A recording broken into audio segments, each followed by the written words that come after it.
Hello guys, welcome back to my channel. আজকে আমি নিয়ে এসেছি একটি স্টাডি ব্লগ নিয়ে। না মানে এখন স্কুল এবং কোচিং সবকিছুই বন্ধ, তো এখন অনেকেই এসে বলবা যে চিল মোডে থাকো, এখন এত লেখাপড়া কিসে। তো তাদের উদ্দেশ্যে বলতাছি, যেহেতু আমাদের স্কুল বন্ধের 7 দিন পরে আমাদের অর্ধবার্ষিক পরীক্ষা আরম্ভ হয়ে যাবে, তো আমি ভাবতেছি যে এই সময়টাকে কাজে লাগালে হয়তো আমি ভালো রেজাল্ট করতে পারবো।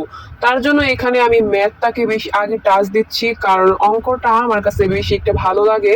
তাছাড়াও অঙ্কের পড়া চাপ অনেক, কোচিং এর ভিতরেও এক গাঁটটি এসডব্লিউ দিয়ে রাখছে, আবার স্কুলের হোমওয়ার্কও দিয়ে রাখছে এক গাঁটটি। তো এগুলো শেষ করতে বেশি সময় লাগবে তার জন্য। তো প্রথমে আমি এখানে বীজগণিতটা ধরছি, কারণ অনেকের কাছে যে বীজগণিত হচ্ছে খুবই কঠিন, মানে ভালো লাগে না। তো আমার কাছে পুরাই উল্টা, যে বীজগণিত আমার কাছে ভালো লাগে। আগে খুবই কঠিন লাগতো, কিন্তু এখন আমি মোটামুটি ভালোই পারি।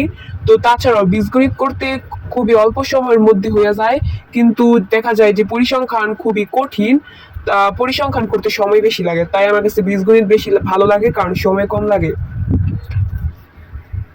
তো পড়ার মাঝখান দিয়ে একটা খাবারের ব্রেক নেওয়া এটা আমার জন্মগত অভ্যাস। তো আমি ভাবতাছি যে এখানে একটা ডেজার্ট বানায় ফেলি।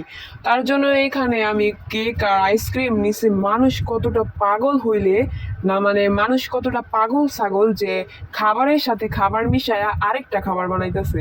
কি পাগল ছাগল! তাছাড়াও আমি আমি যা ইচ্ছা তাই করবো, তোমার কি সমস্যা বেয়াদব?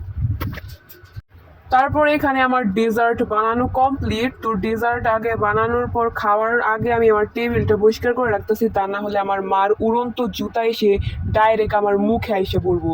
তো তার জন্য সুন্দর করে আমি আমার টেবিলটাকে সাজাইতেছিলাম এবং গুছাইতেছিলাম। তো তারপর এখন আমি আমার ডেজার্টটাকে একটু টেস্ট করবো, আশা করি একটু ভালো হয়নি, কারণ দেখতে, না মানে কি বলবো বুঝতেছি না ধ্যাত তেরিকা। তো তারপর খাওয়া বাদ দিয়ে আমি আমার পড়ালেখার ভিতর আবার কমপ্লিট করছি। তো পড়ালেখার মাঝখান দিয়ে উঠলে না আমি আমার কলম খুঁজে পাই না, তো এখনো পাইতাছি না, তার জন্য আমি টেবিলটা এখন খুলবো। মনে হয় আমি টেবিলেই রাখছিলাম।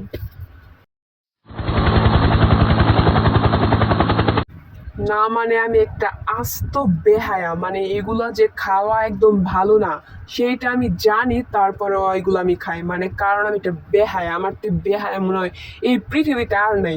শুধু এই খাবারের প্রতি না, মানে একজন আমাকে পছন্দ করতেছে না, তো আমি তারপরেও আমি তাকে যায় বলি যে প্লিজ ফিরে এসো ফিরে এসো, মানে আমি এত বেহায়া, সব কিছুতে আমি একদম বেহায়া। তো যাই হোক, অনেক লেখাপড়া করছি।